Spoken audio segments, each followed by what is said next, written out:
की तुम्ही तुमचा गोल व्हिज्युअलाइज करू शकता का? आणि जर खरंच करू शकत असाल तर तो कसा करायचा? बिझनेस गोल्स का पर्सनल गोल्स? बिझनेस पर्सनलही असू शकतात. असू शकतं. प्रायोरिटी तुमची बिझनेसवरती असली पाहिजे. डे लाईफमध्ये सुद्धा आपण गोल सेट तर करतो, पण त्याच्यापर्यंत आपण पोचत नाही. तर त्याचं नेमकं कारण काय आहे? आणि अनफॉर्च्युनेटली बरेच जण फक्त इच्छा व्यक्त करतात. मला वजन कमी करायचं आहे, मला माझा बिझनेस खूप मोठा करायचा आहे. याला गोल सेटिंग नाही म्हणत. सेल्स फनेल म्हणजे नक्की काय? तर तुमचा एक्झॅक्टली कस्टमर कोण आहे ते ठरलं. त्या कस्टमरपर्यंत तुम्ही पोहोचणार कसे आहात, म्हणजे तुमच्या मार्केटिंगची ॲक्टिव्हिटी तुमच्या काय ठरलं. ही जी काही ॲक्टिव्हिटी नाही तो तुमचा सेल्स फनल झाला. तुम्ही घरात किती पैसा आणताय याच्यावरून तुम्ही चांगले उद्योजक की नाहीत हे ठरलं जातं. स्टार्टअपसाठी गोल सेटिंग काय असं? फायनान्शियल गोल हे पहिले असावेत. ब्रँड मिन ते सगळं सेकंडरी करा.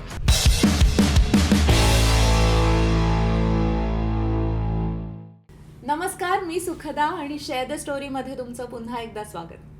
आज आपला हा दुसरा एपिसोड आहे आणि पुन्हा एकदा आपल्यासोबत आहेत अमोल पुंडे, जे मार्केटिंग कन्सल्टंट आहेत. आणि आजचा आपला हा स्पेशल सब्जेक्ट आहे, टॉपिक आहे, जो आहे गोल सेटिंग. तर चला बघूया गोल सेटिंगबद्दल त्यांचं काय मत आहे आणि ते काय काय प्रोसिजर्स वापरतात, काय काय प्रोसेसेस त्यांनी इन्व्हेंट केलेले आहेत. तर त्यांच्याशी आपण गप्पा मारूयात. चला अमोल सर, पुन्हा एकदा स्वागत आहे शेअर द स्टोरीमध्ये. आणि मागच्या वेळी आपण बोललो होतो, बऱ्याच मार्केटिंग टिप्स आपण जाणून घेतलेल्या, बऱ्याच केस स्टडीज आपण जाणून घेतलेल्या. तर मला स्पेसिफिकली असं म्हणायचं आहे की गोल सेटिंग हा खरंच सगळ्यांचाच खरं तर नावडता विषय आहे, पण तो करावा लागतो. आणि जरी केला तरी त्याच्यापर्यंत खूप लोक पोचत नाहीत, कारण त्यांच्याकडे प्रोसेसेस नाही आहेत. तर तुम्ही त्याच्याबद्दल अभ्यासही केलेला आहे आणि खूप कंपनीजसाठी तुम्ही गोल सेट पण करून देता, 1-to-1 मध्ये ते करून देता. आणि तुम्हाला काही बरेच अनुभव आले असतील, तर त्याबद्दल आज आपण स्पेसिफिकली बोलणार आहोत. तर मला सगळ्यात आधी असं विचारायचं की सगळे जे बिझनेसमॅन आहेत, जे खरं तर परीक्षार्थी सुद्धा आहेत, किंवा डे टू डे लाईफमध्ये सुद्धा आपण गोल सेट तर करतो, पण त्याच्यापर्यंत आपण पोचत नाही. तर त्याचं नेमकं कारण काय आहे? माझ्या मते तरी नेमकं कारण हेच आहे की ते बरेच जण गोल सेट नाही करत, ते फक्त इच्छा व्यक्त करतात. आणि ह्या बऱ्याचदा ह्या सिजनल असतात. वर्ष संपत आलं का मग ते बरेचसे रिझॉल्युशन तयार होतात. मला वजन कमी करायचं आहे. आता नुसतं वजन कमी करायचं आहे ही इच्छा झाली ना. गोल सेट करणं म्हणजे काय, ते किती करायचं आहे, कधीपर्यंत करायचं आहे आणि ते तुम्ही कसं करणार आहात, ह्या तिन्ही गोष्टींच्यावर डिटेल अभ्यास केला जातो, त्याचं प्लॅनिंग केलं जातं, त्याच्यापुढे त्याचा ॲक्शन प्लॅन तयार होतो आणि मग तुमचं डेली टू डू लिस्ट तयार होते. एवढं सगळं डिटेल म्हणजे मग तो गोल सेट झाला. आता जेव्हा तुम्ही म्हणता की मला वजन कमी करायचं आहे, किती करायचं आहे, कधीपर्यंत करायचं आहे आणि ते मी कसं करणार आहे आणि यासाठी माझा आता डेली ॲक्शन प्लॅन काय असणार आहे, एवढं डिटेल केलं तर तो गोल सेट झाला. आणि अनफॉर्च्युनेटली बरेच जण हे नाही करत. बरेच जण फक्त इच्छा व्यक्त करतात. मला वजन कमी करायचं आहे, मला माझा बिझनेस खूप मोठा करायचा आहे. याला गोल सेटिंग नाही म्हणत. तुम्ही डायरेक्ट असा मुद्द्याला हात घातलेला आहे आता ऑलरेडी. पण मला अजून एक इथे याच्याच पुढे जाऊन असं विचारायचं आहे की गोल सेट होतो, चला आपण इच्छा व्यक्त केली असं पण म्हणूया. काही जण मला हे करायचं आहे, हे करायचं आहे, हे करायचं आहे, ABC असंही करत असतात. पण त्या गोष्टींची क्रमवारी कशी सेट होते, कामांची क्रमवारी. म्हणजेच आता एक्स गोष्ट मला करायची आहे, आत्ता गरज आहे, पण मी वाय गोष्ट करायला घेते कारण मला ती आत्ता करायची आहे, किंवा आत्ता कोणाची तरी रिक्वायरमेंट आहे. तर मग या गोष्टी जेव्हा आपण सेट करतो, कामाची क्रमवारी आपण सेट करतो, तर ती कशी काय करायची असते, म्हणजे आयडियली कशी करायची असते? सो मला वाटतं हे दोन प्रश्न आहेत. म्हणजे एक तर तुम्ही विचारताय की कामाची क्रमवारी कशी केली जाते, म्हणजे आपण याला म्हणतो प्रायोरिटी कशी सेट करतो. बरोबर. आणि सेकंड तुम्ही म्हणता की एक्स करायचं असं आपण म्हणून वाय करतो, म्हणजे कुठेतरी फोकस शिफ्ट होतं. मी पहिल्या प्रश्नाचं उत्तर आधी देतो की आपण ही क्रमवारी कशी सेट करतो. आता मगाशी म्हटल्यावर तुम्ही एकदा का गोल सेट केला, ॲक्शन प्लॅन झाला आणि तुमची डेली टू डू लिस्ट तयार झाली. ती टू डू लिस्ट म्हणजे काय, तुमचे डेली टास्क तुमच्या तयार झाल्या. आता त्या टास्कची प्रायोरिटी कशी ठरवायची. तुमच्या ज्या काही टास्क असतील त्या टास्क तुमच्या रेव्हेन्यूला किंवा तुमच्या ग्रोथला डायरेक्ट किती इम्पॅक्ट करतायत याच्यावरती तुमची ती प्रायोरिटी ठरते. फॉर एक्झाम्पल, तुम्हाला असं वाटतं की तुमच्या बिझनेसचा लोगो तुम्हाला आता बदलायचा आहे, आणि सेकंड रिक्वायरमेंट अशी पण आहे की तुमचा सेल्स फनल तुम्हाला अजून इम्प्रूव्ह करायचा आहे. आता याच्यातली डायरेक्ट रेव्हेन्यूला इम्पॅक्ट करणारी कोणती टास्क आहे? Sales funnel. बरोबर. पण मॅक्सिमम लोक काय करतात, लोगोवरती काम करायला पहिले चालू करतात, तिकडे काम नाही करत. सो प्रायोरिटी तुमची काय असली पाहिजे, सेल्स फनलवरती काम चालू करणं. का तर ती तुमच्या डायरेक्ट रेव्हेन्यूला इम्पॅक्ट करणार आहे. सो दिवसभरामध्ये तुमच्या जेवढ्या काही टास्क आहेत ना, त्याची प्रायोरिटी अशीच सेट करावी, डायरेक्ट रेव्हेन्यूला, डायरेक्ट बिझनेस ग्रोथला ते इम्पॅक्ट कोणती करते ती टास्क पहिली असावी, बाकीच्या टास्क नंतर असावे. सेकंड तुम्ही प्रश्न विचारला ते एक्स करायचे पण वायवरती आपण जातो, हे असं का होतंय? फोकस शिफ्ट होतो. थोडं ऐकायला थोडं जड जाईल. बऱ्याचदा असं होतं ना, आपण कम्फर्टेबल आहोत त्या टास्क आपण पहिल्या करतो किंवा तिकडे आपला फोकस जास्त असतो. एक्स आपण का करत नाही, कारण ते डिस्कम्फर्ट आहे, तिकडे आपल्याला कम्फर्ट मिळत नाही आहे. आणि अनफॉर्च्युनेटली एक्स टास्क जी जास्त कम्फर्टेबल वाटत नाही आहे ना, ती जास्त प्रोडक्टिव्ह असते, ती आपण करत नाही. सो बऱ्याचदा आपण कम्फर्टच्या मागे जातो, प्रोडक्टिव्हिटीच्या मागे जात नाही. सो याच्यावरती सोल्युशन फार सिम्पल आहे. तुमच्या डेली ज्या काही टास्क असेल त्याच्यातली एक टास्क जी तुम्हाला असं वाटतं की खूप हाय इम्पॅक्ट करणारी आहे आपल्या सेल्सवरती, ग्रोथवरती, तर ती डेच्या पहिल्यांदा करा. ज्या कम्फर्टेबल टास्क आहेत ना त्या सगळ्यात शेवटी करा. आपण एक्झॅक्टली इकडे उलटं करतो आणि त्याच्यामुळे आपल्याला तो सक्सेस मिळत नाही. अच्छा, इथे मला 2 गोष्टी पुन्हा एकदा अंडरलाईन कराव्याशा वाटतात, जे आपल्या प्रेक्षकांना पण समजणं गरजेचं आहे. सेल्स फनेल म्हणजे नक्की काय, हे थोडक्यात एक्सप्लेन करा. सेल्स फनल म्हणजे तुम्ही आता तुमचा एकदा टार्गेट ऑडियन्स तुम्ही ठरवलं आहे. आपण गोल सेटिंग पण जेव्हा सुरुवात करतो तर त्या गोल सेटिंगमध्ये ही पण एक ॲक्टिव्हिटी असते. तर तुमचा एक्झॅक्टली कस्टमर कोण आहे ते ठरलं, त्या कस्टमर पण तुम्ही पोहोचणार कसे आहात, म्हणजे तुमच्या मार्केटिंगची ॲक्टिव्हिटी तुमच्या काय ठरलेल्या. आता तुम्ही त्याच्यामध्ये पोहोचलात म्हणजे तुम्हाला लीड जनरेट झाल्या. आता ते लीड कन्वर्ट कशी होणार आहे सेल्समध्ये, ही जी काही ॲक्टिव्हिटी नाही तो तुमचा सेल्स फनल झाला. आता ते जास्तीचं कन्व्हर्जन तुम्हाला कसं मिळेल याच्यावर तुम्ही काम करायला हवं. अच्छा, आणि दुसरा प्रश्न असा आहे की गोल कायम हा फायनान्शियलच असायला हवा का तो एखाद्या प्रोजेक्टशी निगडीत पण असू शकतो. म्हणजे मला एक असा प्रोजेक्ट करायचा आहे की जे खूपच भारी आहे आणि त्याच्यानी माझ्या कंपनीला कंपनी एक ब्रँड बनू शकते. तर हे याच्यावर जास्त फोकस असला पाहिजे का फायनान्शियल गोलवरती जास्त फोकस असला पाहिजे? पहिल्या गोलमध्ये ना इमोशन्स भरपूर आहेत की मला माझ्या कंपनीचा ब्रँड बनवायचा आहे. पण कुठलाही बिझनेस, कुठलंही घर, कुठलाही परिवार हा चालतो कशावरती? पैशांवरती. म्हणजे तुम्ही तुमच्या घरात जर एकटे उद्योजक असाल तर तुमच्या पॅशनशी ना अनफॉर्च्युनेटली तुमच्या घरच्यांना फार काही घेणं देणं नसतं. तुम्ही घरात किती पैसा आणताय याच्यावरून तुम्ही चांगले उद्योजक की नाहीत हे ठरलं जातं. सो माझं तरी म्हणणं असं की बऱ्याचशा इनिशियल फेजमध्ये तरी फायनान्शियल गोल हे पहिले असावेत. ब्रँड मिन ते सगळं सेकंडरी करा. तुम्ही फायनान्शियल जेवढे लवकर ग्रो व्हाल नंतर तुम्ही करा ना, तुम्हाला जे काय जगातली 1 नंबर कंपनी करायची ते सगळं नंतर करा. पण इनिशियली सगळं पैशांवरती आणून ठेवा. त्यामुळे मी तर रेकमेंड करतो गोल हा नेहमी रेव्हेन्यू बेस असला पाहिजे. जर तुम्हाला शक्य असेल तर तो प्रॉफिट बेस ठेवला तर आधी उत्तम. आता एक गोल आपण समजा सेट केला तर ती अचीव करणं, म्हणजे ही जी प्रोसेस आहे गोलपर्यंत पोहोचणं, गोल सेट करून गोलपर्यंत पोहोचणं, ही जी काही प्रोसेस आहे ती खूप स्लो प्रोसेस आहे. म्हणजे आपण वर्षभराचा एक गोल सेट करतो, तो वर्षभर लागतो आपल्याला तिथपर्यंत पोहोचायला. सो तो वर्षभर हा खूप मोठा काळ आहे, 365 दिवस. तर तेवढे सगळे दिवस आपण मोटिवेटेड राहणं एका ध्येयानी, एका गोलनी, हे खूप खरं तर म्हणायला खूप सोपं आहे पण करायला खूप कठीण आहे. तर कसं मोटिवेटेड ठेवू शकतो आपण? स्वतःला मोटिवेट ठेवणं फार कठीण आहे आणि त्यातही वर्षभर ठेवणं तर त्याहून कठीण आहे. बऱ्याचदा असं होतं की आपलं दिवसभर पण मोटिवेशन टिकत नाही, मग याच्यावरती करायचं काय? सो मोटिवेशन जर टिकत नसेल तर दुसरं टिकणारी गोष्ट काय, ते म्हणजे तुमच्या बिझनेसमधल्या सिस्टीम. सो बेटर काय, तुमच्या बिझनेसमध्ये सिस्टीम क्रिएट करा ज्या लॉंग टर्म टिकणार आहेत. एकदा का त्या सिस्टीम बनवल्या, सिस्टीम म्हणजेच काय तर अगदी आपण छोटं एक्झाम्पल घेऊया, daily to do list. Daily to do list तुमची तयार झाली, त्याच्यानंतर त्यात सगळ्या त्या टास्क अचीव तुमच्या होत आहेत. वीकली त्या तुम्ही रिव्ह्यू करा. वीकली रिव्ह्यू झाल्या तर तुम्हाला कळतं तुम्ही किती अचीव करताय. म्हणजे बऱ्याचसा जॉब करण्यासाठी मोटिवेशन काय असतं, शनिवार रविवार. कधी तो शनिवार रविवार येतोय म्हणजे सुट्टीचा दिवस. सो बिझनेसवाल्यासाठी मोटिवेशन काय असलं पाहिजे, वीकली रिव्ह्यू झाला, जेवढं ठरवलं होतं तेवढं आपण अचीव केलं. तुम्ही अचीव करताय ना तर ते सेलिब्रेट करा.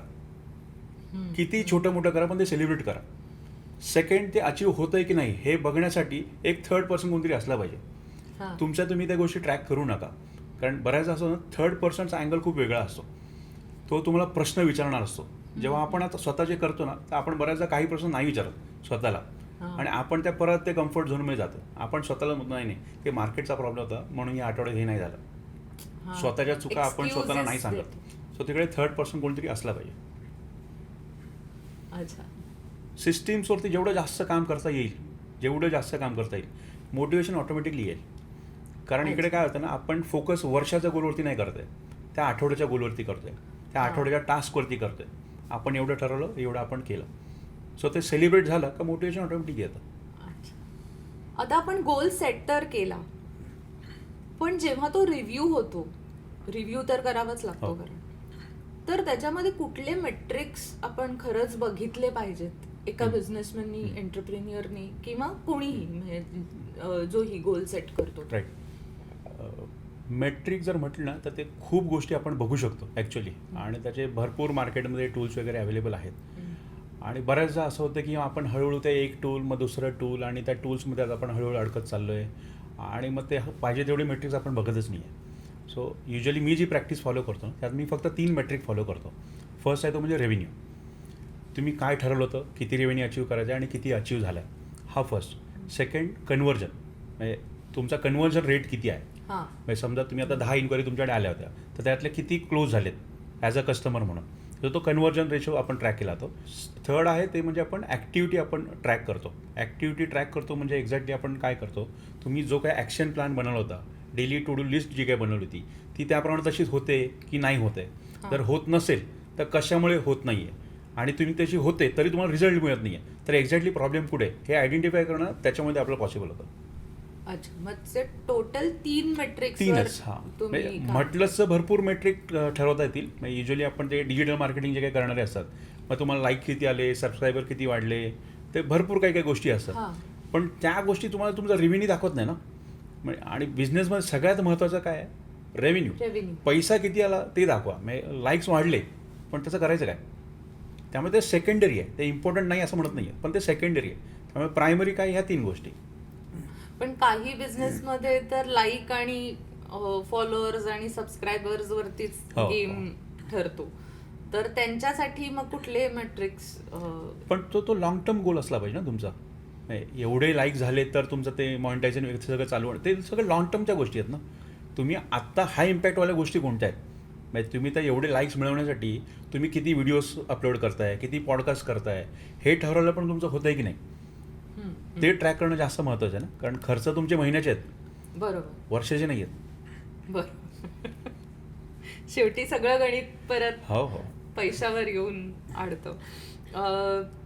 आता आपल्याकडे प्रचंड टूल्स आहेत, म्हणजे सगळ्याला, म्हणजे तुम्ही अकाउंट्स मॅनेज करणारं टूल आहे किंवा स्ट्रॅटेजी देणारे टूल्स आहेत, प्रचंड प्रमाणात आपल्याकडे टेक्नॉलॉजी आलेली आहे.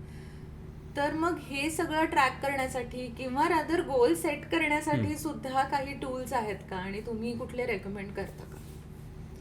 मी कधी काळी ना असे भरपूर टूल वापरण्याचा प्रयत्न केला होता, आणि ते माझ्या क्लायंटसाठी पण वापरायचा प्रयत्न केला होता. आणि आमचे क्लायंट सगळे MSME सेक्टरमधले आहेत, आणि ते हळूहळू आमच्या असं लक्षात आलेलं की आपण ना त्या टूलमध्ये खूप अडकायला लागलो. टूल आपण कोणतं सिलेक्ट करायचं, हे घ्यायचं की ते घ्यायचं, ते घ्यायचं की ते घ्यायचं, याच्यामध्ये खूप अडकतोय. नाही मग हे जास्त महाग आहे, हे स्वस्त आहे, पण त्यात तो फीचर नाही आहे, आणि असं खूप इश्यू वाढायला लागले.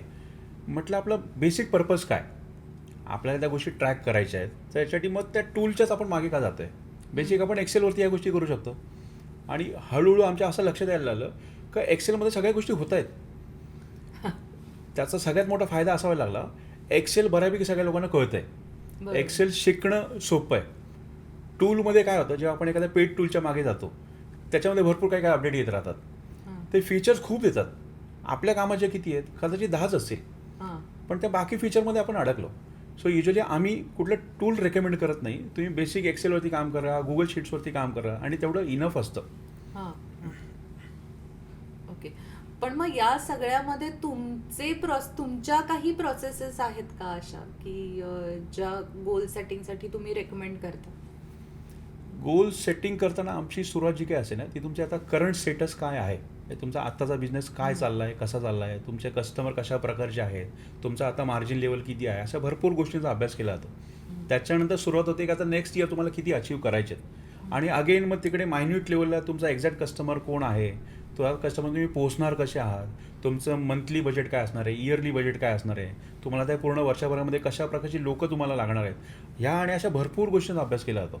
म्हणजे युजली आम्ही जेव्हा हे करतो ना, तर ऑफलाईन लेवलला यायला 3 दिवस लागतात, पूर्ण 3 दिवस. म्हणजे तो कस्टमर आणि मी अशा मी 3 दिवस कुठेतरी वेगळ्याच ठिकाणी जातो, शांत, डिस्ट्रॅक्शन तिकडे काही नसेल, आणि हे पूर्ण 3 दिवसाची प्रोसेस असते. अच्छा. प्रेक्षक हो, मला इथे सांगायला आवडेल की आत्ता जे डिस्कशन चालू आहे हे जेनरिक सगळ्या बिझनेससाठी लागू होणारं आहे. सगळ्या बिझनेसमध्ये जे गोल सेटिंग असतं त्या सगळ्यासाठी या प्रोसेसेस अत्यावश्यक आहेत. त्यामुळे कृपया हा एपिसोड चुकवू नका.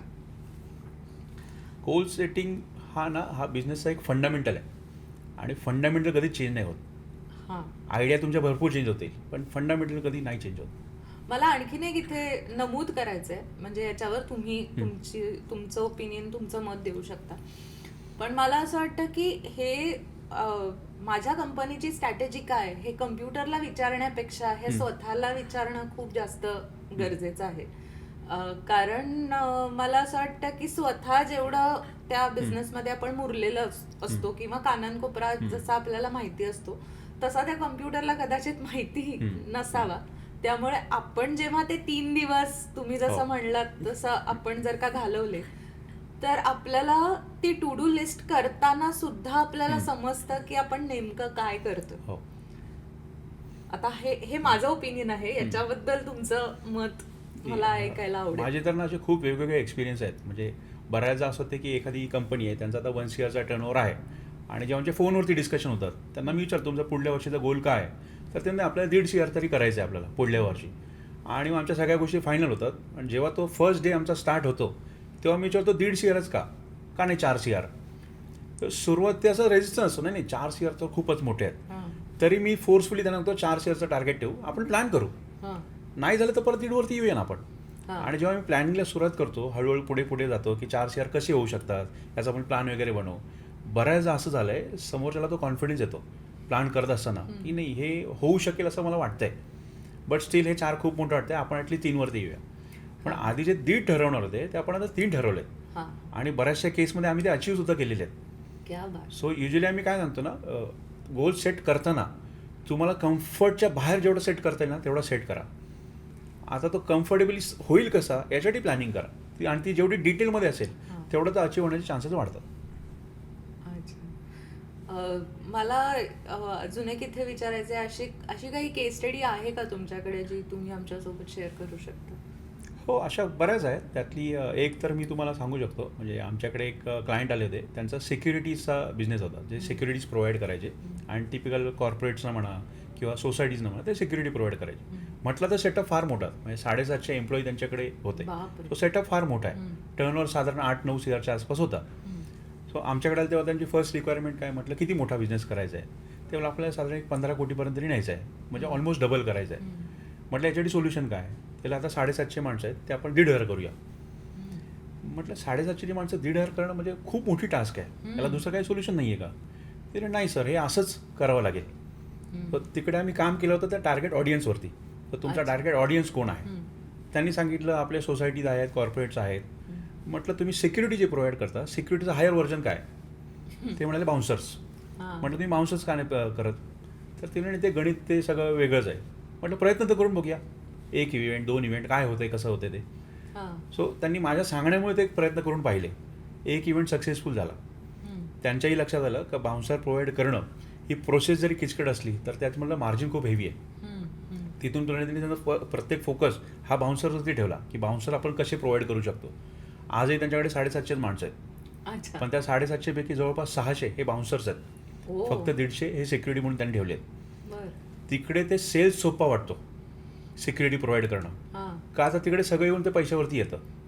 दुसरी एजन्सी 15,000 देते, तुम्ही 14मध्ये देताय, एवढंच गणित आहेत. सो तिकडे सेल्स सोपा असल्यामुळे त्यांचा फोकस इकडे होता. बाउन्सर्स प्रोव्हाइड करण्यामध्ये सेल्स कम्पॅरेटिव्हली कठीण आहे, पण मार्जिन फार हेवी आहेत. त्यांनी त्या प्रोसेसवरती काम करायला सुरुवात केली, सेल्स इम्प्रूव्ह केला, आणि तेवढ्याच माणसांमुळे त्यांचा तो 15 कोटी अचीव केले त्यांनी. सो गोल सेट करण्यामध्ये ना बऱ्याचदा लोक इमोशन खूप वापरतात. मी आता मागच्या वर्षी एवढं झाले, मग आता एवढंच होऊ शकेल, आणि तिकडे सगळी गडबड होते. म्हणून कन्सल्टंटची गरज असते. कन्सल्टंट काय करतो ना, तुम्हाला प्रश्न खूप विचारतो, आणि बऱ्याच लोकांना प्रश्न विचारणारा नको असतो, त्यांना तो कम्फर्ट झोनच्या बाहेर यायचं नसतं. आणि तुम्हाला जर ॲग्रेसिव्ह ग्रोथ हवी असेल तर तुम्हाला कोणतेही प्रश्न विचारणारा हवाच. बरं. हा, म्हणजे बर्ड आय व्ह्यू देणारा कोणीतरी लागतं आपल्याला सतत, म्हणजे कायमच, अगदी हो. लहान असल्यापासूनच. म्हणजे कोणीतरी ते प्रश्न विचारणारा असल्यानंतर मग उत्तर लिहायला पण मजा येते ना, असं पण आहे कदाचित.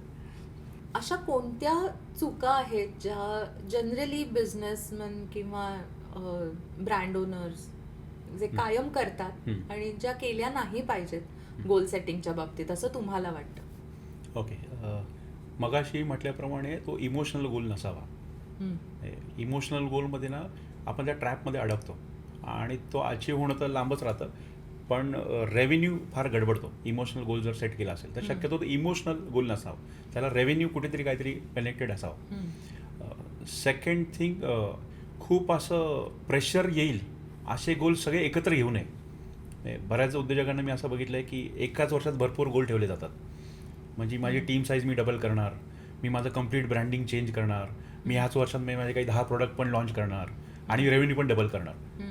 सो हे स्वतः खूप प्रेशरमध्ये आणणारे गोल झाले सगळेच, एकाच वेळेत एवढ्या गोष्टी सगळं करणं आणि त्या एकाच वर्षात करणं. शक्यतो तसं करू नये. फक्त रेव्हेन्यू बेस गोल पण ठेवू नये. म्हणजे तुम्हाला तुमचा प्रॉफिट माहीत असला पाहिजे. नाही तर बऱ्याचदा असं होतं की रेव्हेन्यू तर अचीव्ह झाला, पण आधी मार्जिन 30% होतं, आता ते 10% राहिलं आहे. सो गोल अचीव्ह झाला आहे का? तो गोल अचीव्ह झाला आहे, पण तुमचं प्रॉफिट मार्जिन कमी झालं आहे. सो याला आपण ग्रोथ म्हणतो का? तर याला ग्रोथ नाही म्हणत. हे आपण प्रेशरमध्ये क्रिएट केलेला हा गोल आहे. सो फक्त रेव्हेन्यूवरती फोकस नसताना तुमचा प्रॉफिटवरती फोकस असला पाहिजे. आणि फोर्थ, तुमचं रिव्ह्यू सिस्टीम असली पाहिजे आणि ती जेवढी डिटेल करता येईल तेवढी चांगली. म्हणजे तुम्ही अगदी ती वीकलीवरती आणलीत तर खूप छान. असं नको की फक्त तुम्ही क्वार्टरली रिव्ह्यू करताय. क्वार्टरली रिव्ह्यू करताय मध्ये अडचण अशी होती ना, तुम्ही क्वार्टरचे जे काही ठरवलेल्या गोष्टी असतात ॲक्शन प्लॅन ते करून मोकळे होता तुम्ही, तर तुम्हाला तिकडे चेंज करण्याचा स्कोप फार कमी राहतो. वीकली असेल तर तुम्ही लगेच ॲक्शनमध्ये काही चेंजेस करू शकला. सो वीकली रिव्ह्यू सिस्टम करणं खूप गरजेचं आहे. ओके, इथे मला एक अजून प्रश्न ऍड करावा असं वाटतं की आता हे जे तुम्ही सगळं सांगितलं ते समजा 2 कंपनीज अशा आपण घेतल्या कम्पॅरिझनसाठी. एक आहे ज्याच्याकडे एम्प्लॉईज आहेत, समजा 15-20 एम्प्लॉईज आहेत, आणि एक जो आहे तो वन मॅन आर्मी आहे. ठीक आहे. तर अशा वेळेला हे जे सगळे to do list, task review करणं, अनालिसिस करणं किंवा हे सगळा गोल सेट करणं आणि अचीव्ह करणं, हे त्या वन मॅन आर्मीला कसं काय पॉसिबल होऊ शकतं? नाही, तो वन मॅन आर्मी असू दे किंवा त्याच्याकडे एम्प्लॉईची स्ट्रेंथ असू दे, हे गोल सेट केल्यानंतर ना जे काही आपण वीकली रिव्ह्यू सिस्टीम जे काय म्हणतो, तर तिकडे थर्ड पर्सन नेहमी असावं. इंटरनल ते करू नये. इंटरनल करणं आणि थर्ड पर्सन बरोबर करणं याच्यामध्ये खूप फरक पडतो. कारण थर्ड पर्सनना तुम्हाला जे प्रश्न विचारणार आहे ते कदाचित तुम्ही इंटरनली नाही विचारणार एकमेकांना. त्यामुळे तो थर्ड पर्सनने तुमच्या सेटअपची काही घेणं नाही आहे. तुम्ही वन मॅन आर्मी आहात का पूर्ण सेटअप घेऊन बसले आहात, त्याने नाही काही फरक पडत. नाही, पण काम करताना सुद्धा जेव्हा आपण असं बघतो की काम आपल्याला करायचं आहे आणि माझ्याकडे लोकच नाही आहेत, म्हणजे मला आता 10 गोष्टी करायच्या आहेत आणि मी एकटीच आहे, तर हाऊ, म्हणजे मी मॅनेज कसं करू, असा जेव्हा प्रश्न येतो तर तेव्हा त्या माणसाने काय केलं पाहिजे? म्हणजे आता हायर करणं हे कसं तर आहे ना, आता हे तुम्ही म्हणताय का 10 गोष्टी आणि त्यातले मी काय करू, मी तर एकटीच आहे. बऱ्याचदा त्या 10 गोष्टींमधल्या आहेत ना 2च गोष्टी असतात ज्या तुमच्या रेव्हेन्यू किंवा ग्रोथला इम्पॅक्ट करणाऱ्या असतात. बाकी 80% गोष्टी आहेत ना ह्या तेवढ्या प्रायमरी नसतात.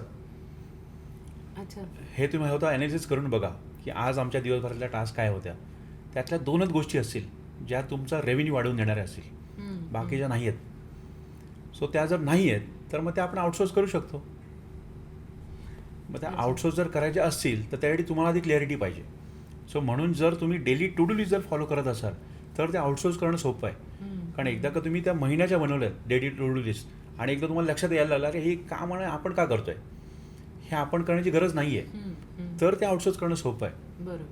आपण बऱ्याचदा काय करतो ना, सेल्स रिलेटेड ज्या गोष्टी असतात ना त्या आपण आउटसोर्स करायचा प्रयत्न करतो आणि आपण अशी अपेक्षा ठेवतो का सेल्स इझिली झाला पाहिजे, आपण फक्त डायरेक्ट एक्झिक्युशनमध्ये पाहिजे.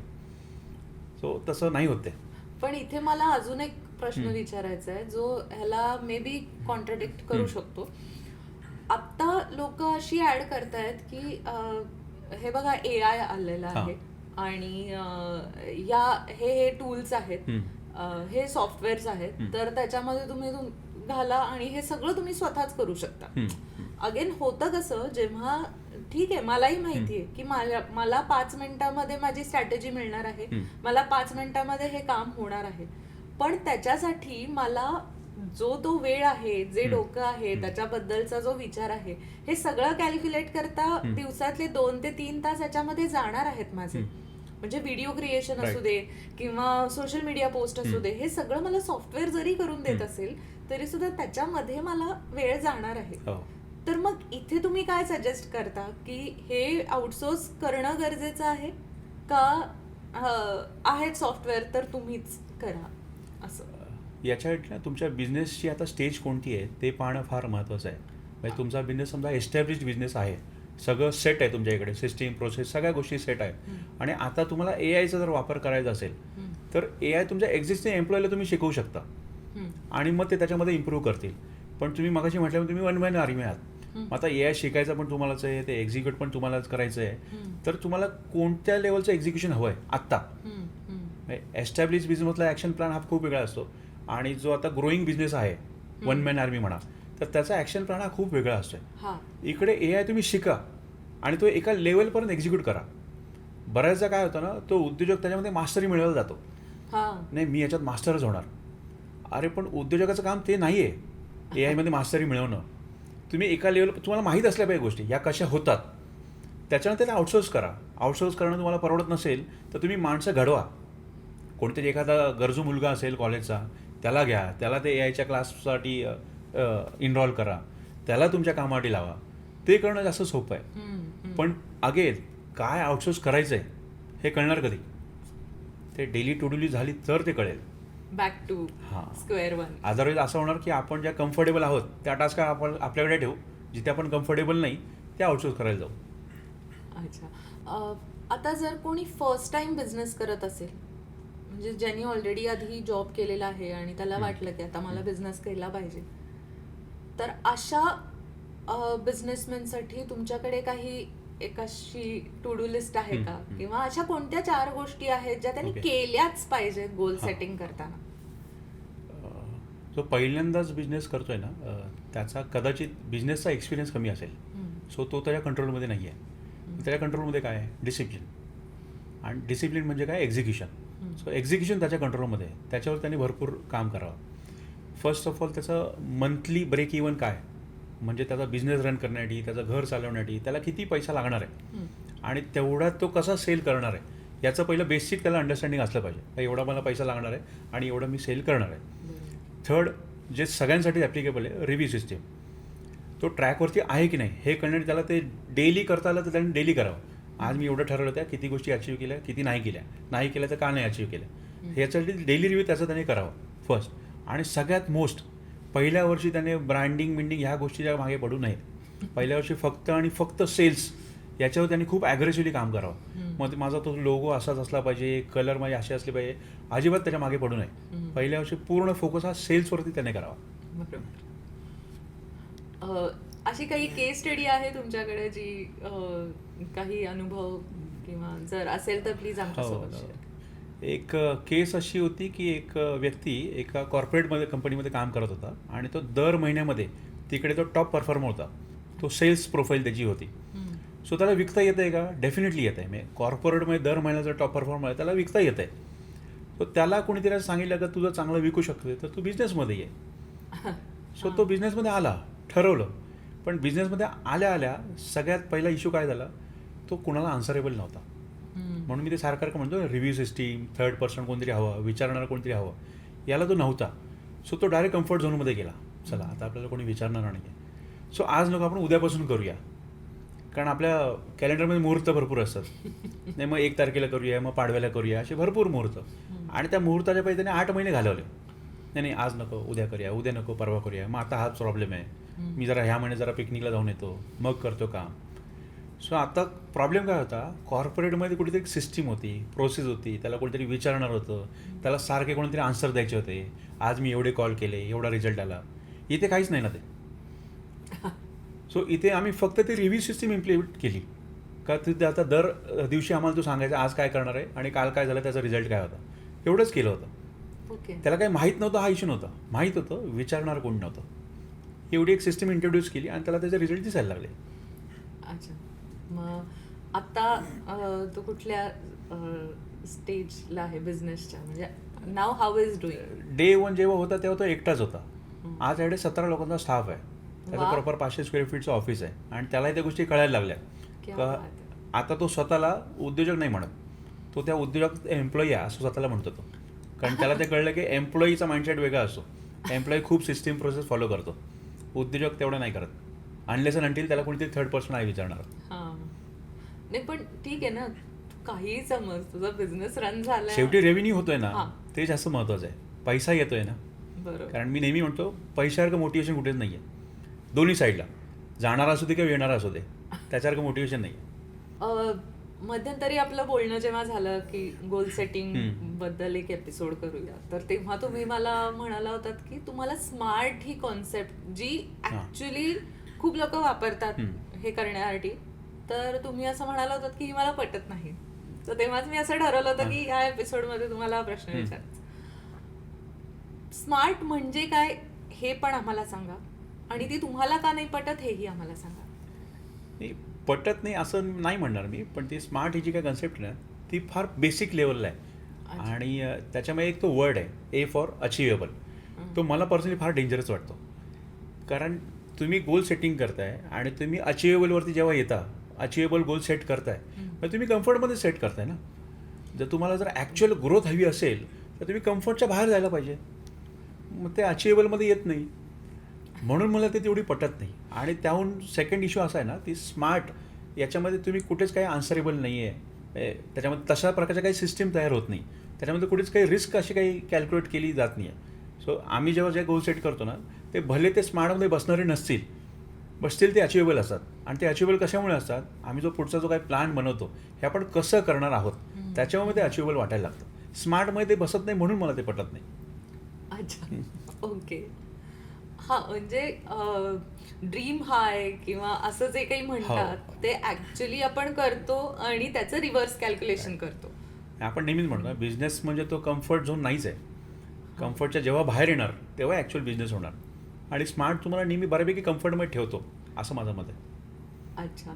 मग आता जेव्हा आता टर्मिनॉलॉजीवर आलोच आहोत आपण, तर मला हेही जाणून घ्यायला आवडेल की प्रत्येकाचे स्ट्रॉंग पॉइंट्स आणि वीक पॉइंट्स असतात. तर तुम्हीही तुमच्या त्या प्रोसेसमध्ये स्ट्रॉंग पॉइंट्स आणि वीक पॉइंट्स करता. तर तुम्हाला काय वाटतं, खूप वेळा असं असतं की जो आपल्याला स्ट्रॉंग पॉइंट वाटत असतो तो कदाचित वीक पॉइंट असू शकतो. तर तुमच्या मते स्ट्रॉंग पॉइंट आणि वीक पॉइंट कसे ओळखायचे? जर काही फॉर्म्युला किंवा असं काही असेल तर आपल्या प्रेक्षकांना तो खूप उपयोगी पडेल. फार छोट्या छोट्या गोष्टी आहेत.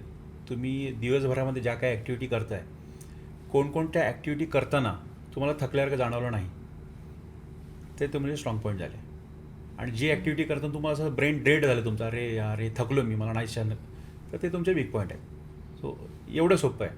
सेकंड, तुमचे जे कोणी कस्टमर असेल, जर तुमच्याकडे एम्प्लॉई असतील तर, किंवा जर तुमचा कोणी मेंटर असेल, त्यांना विचारा की तुमच्यात त्यांना काय स्ट्रॉंग पॉईंट दिसतात, काय वीक पॉईंट दिसतात. तिकडे जर तुम्हाला कोणी सिमिलरिटी दिसली, म्हणजे तुमचा एम्प्लॉई पण तेच सांगतोय, मेंटर पण तेच सांगतोय, कस्टमर पण तेच सांगतोय, त्याच्यामुळे तो आपल्याला कळतं काय आपले स्ट्रॉंग पॉईंट आणि काय वीक पॉईंट आहे. स्ट्रॉंग पॉईंटवरती जास्त काम करायची गरज नाही आहे, कारण ते ऑलरेडी स्ट्रॉंग आहे. वीकवरती पण काम करायची गरज नाही आहे, कारण आपण बऱ्याचदा काय करतो ना, वीक पॉईंट आपण स्ट्रॉंगमध्ये कन्वर्ट करायचा प्रयत्न करतो. यासाठी एक सोपा उपाय आहे, त्या वीक पॉईंट तुमचे जे आहेत ना त्यासाठी सिस्टीम क्रिएट करा. सिस्टीम फॉलो करणं सोपं आहे. वीकला स्ट्रॉंगमध्ये कन्वर्ट करायला जाऊ नका. अच्छा. फोकस फक्त तुमच्या स्ट्रॉंग पॉईंटवरती करा. वीकसाठी सिस्टीम क्रिएट करा. अच्छा. हा, म्हणजे आपला वेळही वाचतो मे बी. आता जेव्हा तुम्ही गोल सेटिंगचे काही वर्कशॉप्स घेत आहात, तर एकतर त्याच्याबद्दल पण मला जाणून घ्यायला आवडेल, आणि तुमची 1-to-1 गोल सेटिंगची प्रोसेस कशी असते याच्याबद्दलही जाणून घ्यायला आवडेल. ओके. आणि वर्कशॉपबद्दल पण. अच्छा. मगाशी मी सांगितल्याप्रमाणे मी आजपर्यंत ऑफलाईन गोल सेटिंगचे सेशन घेतो, आणि ते युजली 1-to-1 बेसवरती असतात. मग तो एस्टॅब्लिश बिझनेस आहे का स्टार्टअप आहे त्याने फार फरक पडत नाही. आणि ते मगाशी म्हटल्याप्रमाणे आम्ही शक्यतो 2 ते 3 दिवस, तुमचा बिझनेस किती मोठा आहे याप्रमाणे, ते 2 ते 3 दिवस कुठल्याही डिस्टर्बन्स शिवाय, समोरचा उद्योजक आणि मी, आम्ही दोघेच, आणि किंवा त्याने बिझनेसमध्ये कोणी जर की पर्सन असेल तर तो, आम्ही दोघे किंवा तिघेच हे सगळं प्लॅनिंग करतो. आणि त्याच्यामध्ये मगाशी म्हटलं ते गोल सेटमध्ये डेली टू डू लिस्टपर्यंत येऊन थांबणं म्हणजे तो गोल सेट झाला. हे सगळं त्या 2 ते 3 दिवसात होतं. पण एकंदरीत असं लक्षात आलं की बरेच उद्योजक असे आहेत जे आता छोट्या लेवलला आहेत बिझनेस करणारे, त्यांना ह्या अशा प्रकारच्या सेशनची जी काही फी असते ती परवडत नाही.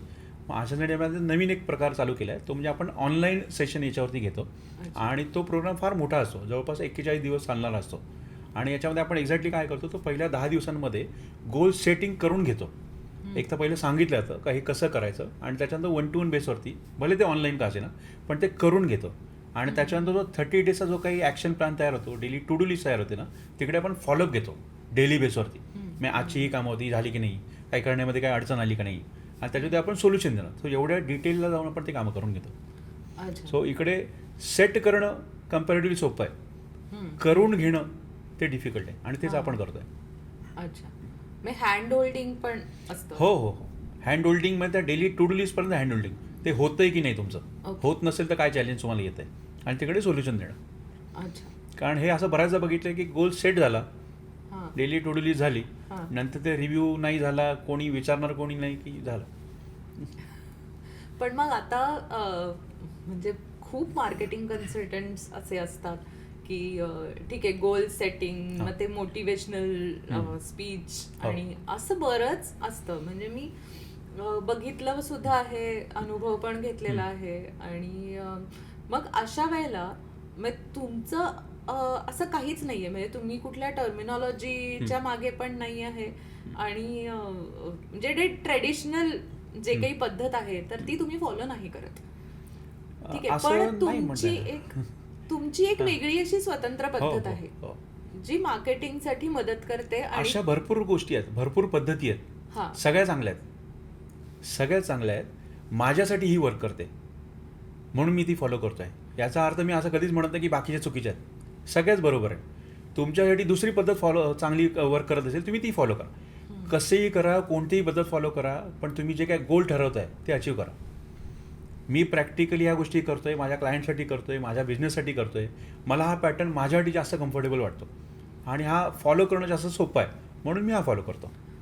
अच्छा, गोल सेटिंग मध्ये तुमचं काही असं स्पेसिफिक एक उदाहरण तुम्ही द्याल का? म्हणजे तुम्ही एक बाईक रायडर पण आहात, तर तुम्ही असा कधी गोल सेट केलाय का? म्हणजे मी आता जवळपास 2009 पासून बाईक रायडिंग करतोय आणि 2012 पासून ॲज अ मार्केटिंग कन्सल्टंट म्हणून काम करतोय. सो हे गोल सेटिंग मी ऑलमोस्ट 2012 पासून करतोय लोकांसाठी आणि स्वतःच्या बिझनेसमध्ये करतोय. पण ते बऱ्याचदा असं होतं ना की आपण आपल्या गोष्टी काहीतरी विसरतो कधीतरी.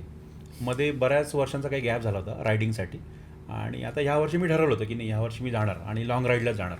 त्यासाठी नवीन बाईकसुद्धा घेतली, सगळ्या काही गोष्टी ठरल्या आणि अचानक बॅक पेन स्टार्ट झालं. मग ते बरेचशी जवळची माणसं म्हणाली की नाही, नको जाऊ, एक तर बऱ्याच वर्षाचा गॅप आहे, सो अवॉइड कर. आणि एक तर तू ठरवलेस पण काय तर डायरेक्ट जयपूरला जाणार, तर ते नको जाऊस. मी म्हटलं अरे, मी लोकांना सांगतो ॲक्शन घ्या, ठरवलं तर ते कराच गोष्टी आणि आपण असं करायचं नाही. म्हटलं आपण ट्राय करूया. मग फिजिओथेरपीचे सेशन झाले, मला बऱ्यापैकी बरं वाटायला लागलं. म्हटलं आपण हे डेअरिंग करूया. पण बऱ्याचदा त्याचे डोक्यामध्ये असे काही ब्लॉक तयार होतात ना, हे खरंच जमेल की नाही, होईल की नाही. तसंच झालं. आणि किती किलोमीटर? 2500 किलोमीटर आहे ते. सो ॲव्हरेज तुम्हाला 600 किलोमीटर तरी करायला पाहिजे दिवसाला, तर ते होणार आहे. फर्स्ट डे माझा जो होता ना, मी फक्त 180 किलोमीटर जाऊ शकलो. सो जेव्हा म्हटलं अरे हे नाही होणार आपल्याकडून, आणि मी म्हटलं आपण इथूनच मागे जाऊया, हे कठीण वाटतंय कारण 180 आणि कधी होणार 2500 ते. सो त्या दिवशी मी वलसाडला थांबलो होतो आणि आमचा एक रायडर मित्र आहे, त्याच्या मी घरी थांबलो होतो आणि तो पण बोलला अरे इथनंही हुआ. म्हटलं अरे माहिती नाही का, म्हटलं मध्ये एवढंच झालं माझ्याकडून. आणि नंतर गप्पांमध्ये तो मला भरपूर गोष्टी सांगायला लागला. मग त्याने एका दिवसात 1300 किलोमीटर कसं केलं, मग त्याने पूर्ण इंडिया कसं कव्हर केलं आहे. आणि मग माझे प्रश्न चालू झाले, अरे तू हे कसं केलं, तू ते कसं केलं. त्याच्यात त्याने अननोइंगली ना मला काही गोष्टी सांगितल्या. तुला अमोल भाई कैसा होता है ना, अपना कुछ तो टारगेट फिक्स करने का, तुम्हारा कितना है, 2500 तुमको करने का ही नहीं, तो अभी उसको डिवाइड करो, 600 करने का है, ये भी बड़ा लगता है, और छोटा करो, 100 किलोमीटर तक रुकने का नहीं. म्हटलं हां 100 किलोमीटर पॉसिबल आहे मला, हे मी करून बघतो. आणि मी ते केलं आणि ते झालं. मग त्याच्यावर गोल जेव्हा मी छोटे केले तेव्हा ते अचीव होणं सोपं व्हायला लागलं. मग मला रिअलाइज झालं अरे हेच मी बिझनेसमध्ये करतो आहे, हे मी रिअल लाईफमध्ये का नाही करत आहे. हा. आणि ते केल्यानंतर ते झालं. 4 दिवसात माझी जयपूर राईड झाली. मी 2,500 किलोमीटर केले. 2,500 कम्प्लीट झाल्यानंतर वाटायला लागलं, अरे हे तर झालं. पण तिकडे 1 तासाचा गोल होता ना. 1 तास मला एवढे करायचे, 100 शिवाय थांबायचं नाही आहे. हा, हा. सो गोल किती मोठा आहे ना, तो मॅटर नाही करत. तो तुम्ही किती छोटा करत करत करत आणताय आणि तो डेवरती आणताय, मग ते करणं सोपं होतं. सो म्हणजे जे मी लोकांना सांगतोय ते मी स्वतः इम्प्लिमेंट करत नव्हतो माझ्या पर्सनल लाईफमध्ये. जे मला कोणीतरी सांगितलं थर्ड पर्सनने, तेव्हा मला करता आलं ते. Again third person third person. मला इथे अजून पुढे जाऊन असं विचारायचं की मायक्रो प्लॅनिंग यालाच म्हणत असतो हो, आपण. हो. तर मॅक्रो प्लॅनिंग आणि मायक्रो प्लॅनिंग याच्यामधला फरक एकतर तुम्ही आता सांगा, आणि तो बिझनेसमध्ये कसा इम्प्लिमेंट आपण करू शकतो. दोन्ही महत्त्वाचं आहे. मॅक्रो म्हणजे गोल सेट हां. करणं. फॉर एक्झाम्पल मला ह्या वर्षात 1 CRचा रेव्हेन्यू Wider अचीव्ह frame. करायचा आहे. हां. पण त्याला तुम्ही ते मायक्रोमध्ये कन्वर्ट करणं गरजेचं आहे ना, डेली टू डू लिस्टमध्ये. मग आता वर्षाचा मला 1 CR जर करायचं आहे, तर मग 6 महिन्यात किती, तर 3 महिन्यात किती, मग महिन्यात किती. वर्षात जर 1 CR करायचं असेल तर मला महिन्याला किती रेव्हेन्यू लागेल. आपण रफली म्हणूया एक 8 लाखाचा रेव्हेन्यू मला लागेल. 8 लाखाचा रेव्हेन्यू कसा अचीव्ह होणार आहे. लेटचे माझ्या प्रोडक्टची कॉस्ट समजा 50,000ची असेल, तर मला किती कस्टमर त्यासाठी लागणार आहेत. लेटचे मला 20 कस्टमर लागणार आहेत. 20 कस्टमर जर मला हवेत, तर मला लीड्स किती लागणार आहेत, तर मला 100 लीड्स लागणार आहेत. मग आता 100 लीडसाठी माझ्या ॲक्टिव्हिटी काय असल्या पाहिजे. हे झालं ते मायक्रो प्लॅनिंग. सो फक्त मायक्रो करून पण चालत नाही आणि फक्त मॅक्रो करून पण चालत नाही. बरेच जण नुसते मायक्रोमध्ये अडकलेत आणि बरेच जण फक्त मॅक्रो आणि पुढे काहीच नाही आहे. सो दोन्ही हवेत. सध्या AI समिट चालू आहे भारतामध्ये. जगभरातले AI एक्सपर्ट आलेले आहेत.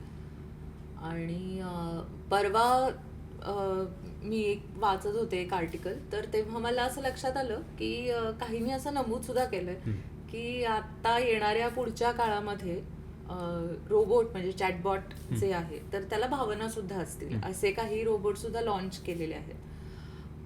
पूर्णपणे मान्य आहे की ही टेक्नॉलॉजी खूप मदत करते वेगवेगळे इन्व्हेन्शन्स करण्यासाठी म्हणून.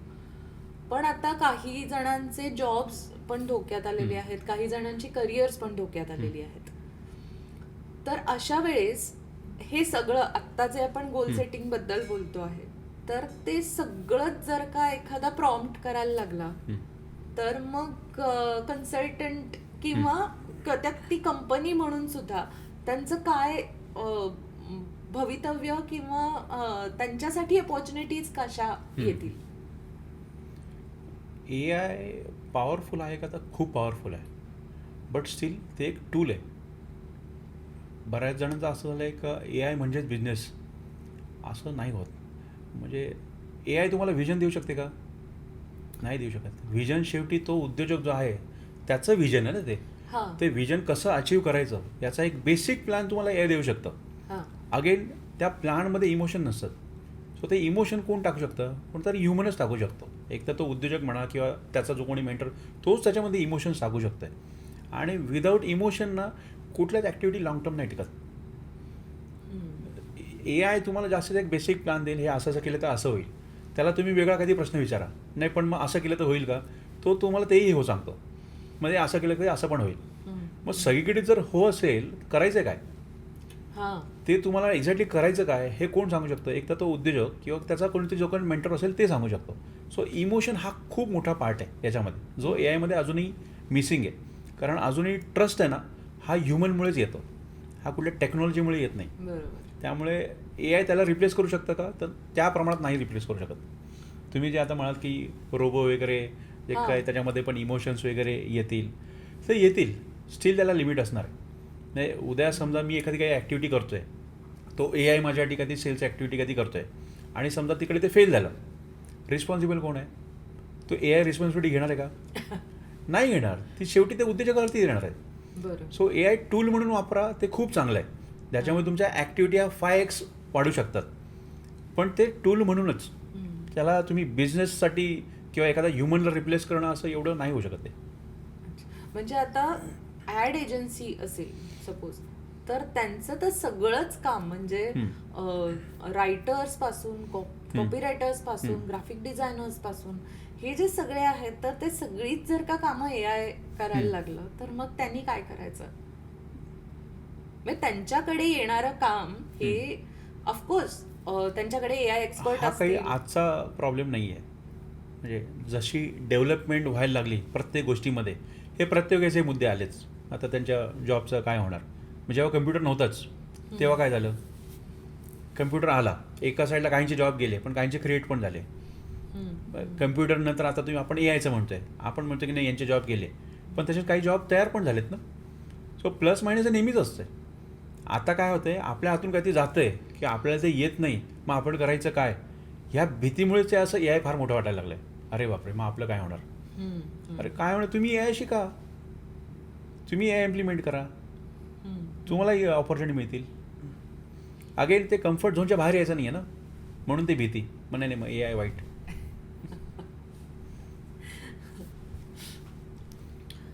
माझा पुढचा प्रश्न आहे टर्नओव्हर बद्दल.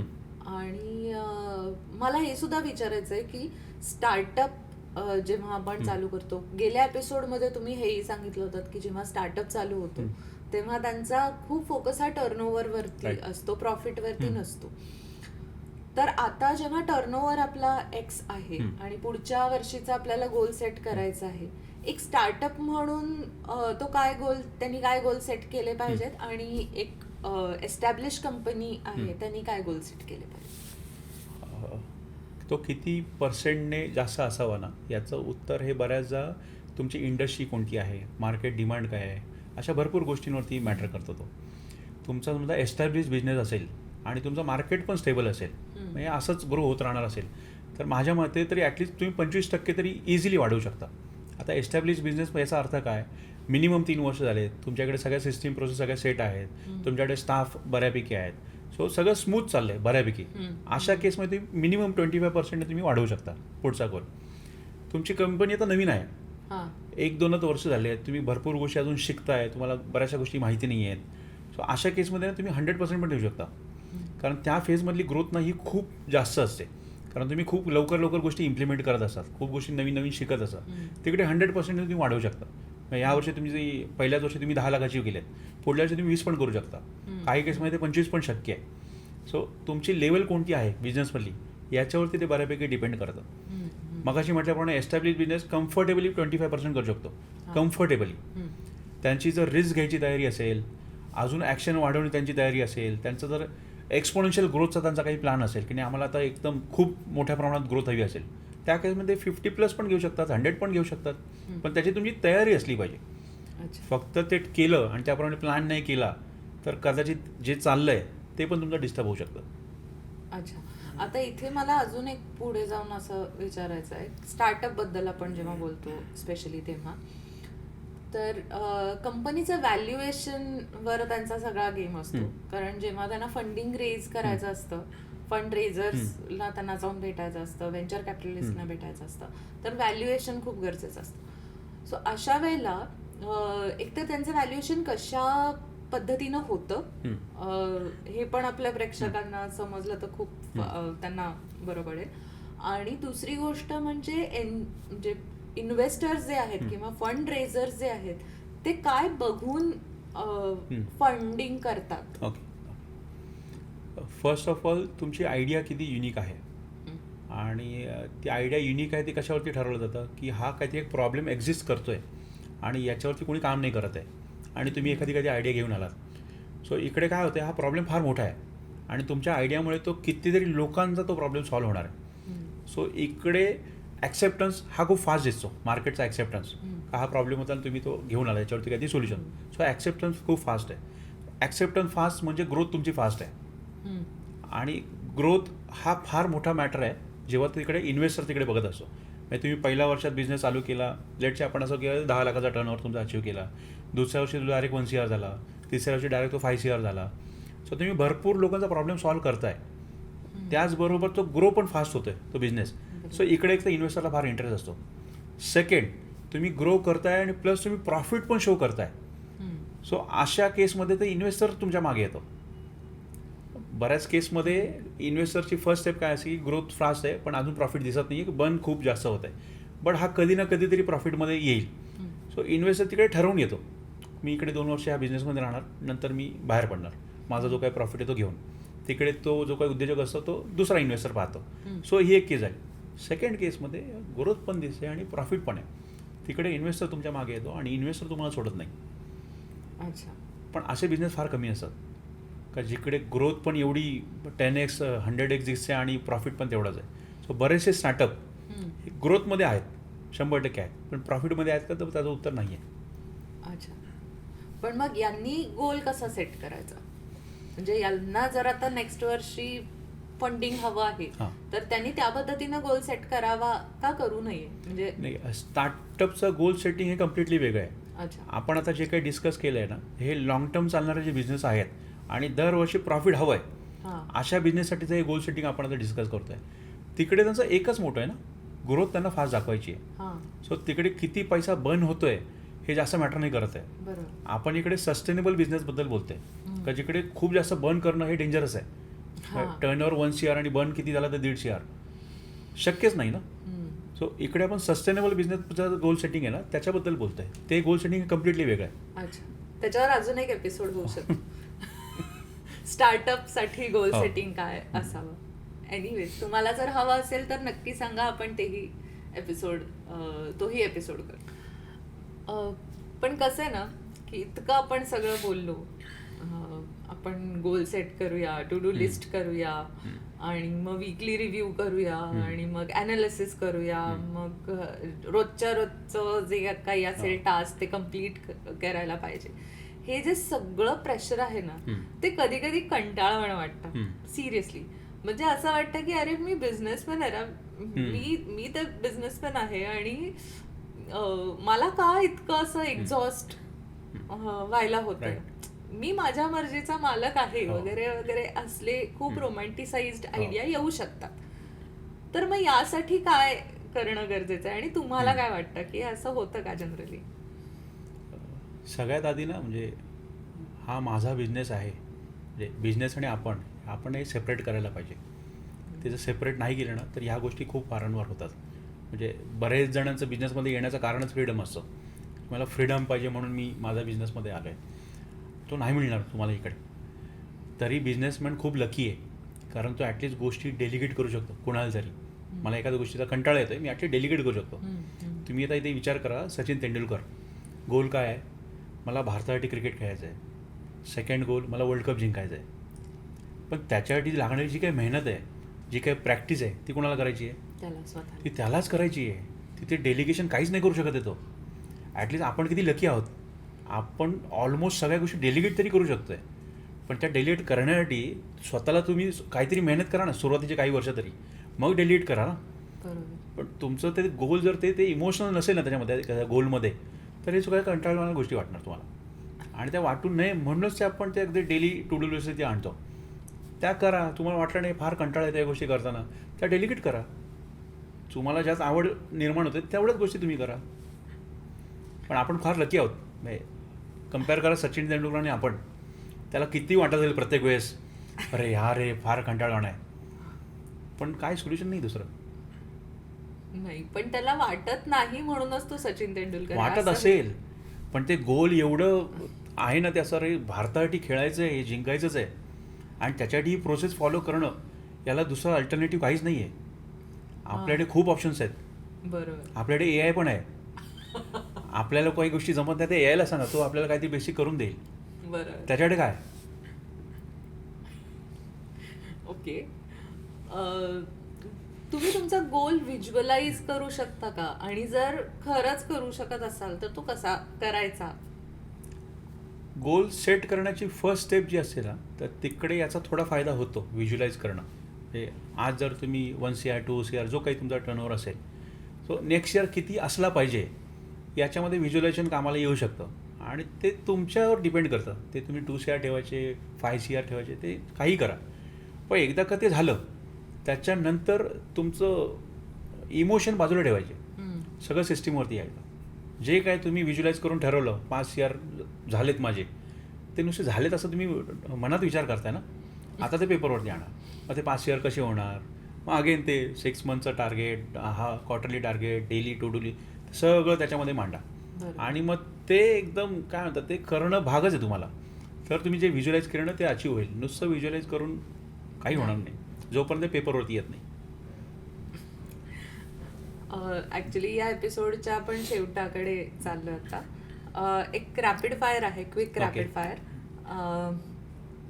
तर लॉंग टर्म गोल्स का short term goals? Long term goal ज्याला कन्वर्ट केलं शॉर्ट टर्म गोलमध्ये. ओके. रिटन गोल्स का मेंटल गोल्स? कोणताही गोल आधी डोक्यात येतो आणि मग तो पेपरवरती येतो, त्यामुळे दोन्ही. असं असं कनेक्टेड अरे नाही हेच का? आन्सर आहेत पण. बरं. बिझनेस गोल्स का पर्सनल गोल्स? बिझनेस गोल पर्सनलही असू शकतात ना. असू शकतात.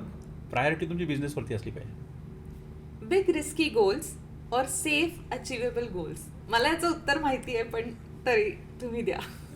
सुरुवात बिग रिस्की गोल आणि ज्या पॅटर्नमध्ये आपण सांगतोय त्या पॅटर्नमध्ये जर केलं तुम्ही तर मग तो कम्फर्टेबल गोल.